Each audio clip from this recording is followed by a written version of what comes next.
ਆ ਸੋਹਣਿਆ ਚੱਲ ਮੇਲੇ ਨੂੰ ਚੱਲੀਏ ਹੈ ਐਥੇ ਕਰਦੇ ਪਏ ਅਸਲ ਯਾਰ ਕੁਛ ਸ਼ਹਿ ਖਾਣ ਦਾ ਦਿਲ ਕਰਦਾ ਪਿਆ ਯਾਰ। 10 ਰੁਪਏ ਹੈਗੇ ਚਿਪਸ ਖਾ ਲੈਣੇ। ਦਸਾਂ ਦਾ ਕੀ ਆਣਾ ਯਾਰ, 10 ਰੁਪਏ ਦਾ ਕੁਛ ਵੀ ਨਹੀਂ ਬਣਨਾ। ਚੱਲ ਕੁਛ ਮੈਂ ਕਰਨਾ ਵਾ ਤੇ ਫਿਰ ਖਾਣੇ ਆਪਾਂ ਦੋਵੇਂ ਚਿਪਸ ਹੈ। ਚੱਲ ਠੀਕ। अच्छा तो चिप्स खाने का प्लान बना रहे ने चलना मैं भी नकल फ्री भी खावांगा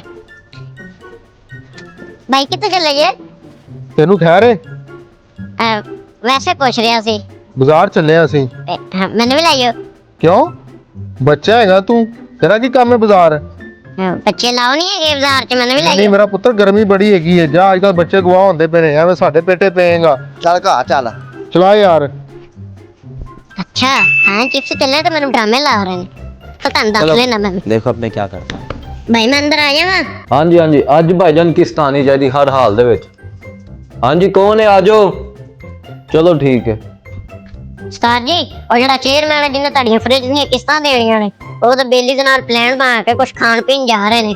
ਉਹ ਨਹੀਂ ਯਾਰ ਉਹਦੇ ਕੋਲ ਤਾਂ ਪੈਸੇ ਹੀ ਨਹੀਂ ਹੈਗੇ, ਕਿਸ਼ਤਾਂ ਹੀ ਨਹੀਂ ਦਿੰਦਾ ਪਿਆ। ਸਵੇਰੇ ਵੀ ਮੈਂ ਗਿਆ ਉੱਥੇ। ਉਸਤਾਦ ਜੀ ਉਹ ਜਿਹੜਾ ਹੁੰਦਾ ਰਹਿੰਦਾ ਜੀ ਉਹਦੇ ਕੋਲ ਬੜੇ ਪੈਸੇ ਹੈਗੇ, ਚਲਾਓ ਮੈਂ ਤੁਹਾਨੂੰ ਵਿਖਾਣਾ। ਚੱਲ ਹਾਂ। ਚਲਾਓ ਤਾਂ ਜਲਦੀ ਕਰੀ ਯਾਰ, ਕੈਚਅਪ ਨਾ ਪਾਈ। ਆਓ ਵੇਖੋ ਉਸਤਾਦ ਜੀ ਤੁਸੀਂ ਆਂਦੇ ਉਹਦੇ ਕੋਲ ਪੈਸੇ ਨਹੀਂ ਹੈਗੇ।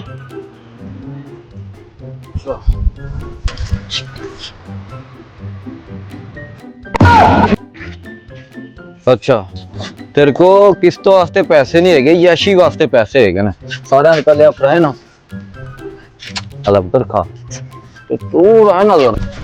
तो भाई कर दे यार, मुझको तो दे देंगे यार, किस्त मिल जाएगी यार भाई, तेरे किस्त यार छाड़ दे यार। अब दे देंगे किस्त यार। ਸਵੇਰੇ ਕਿਸ਼ਤ ਆਣੀ ਚਾਹੀਦੀ ਹੈ। ठीक है यार। अस्सलाम वालेकुम। अपने ही गिराते हैं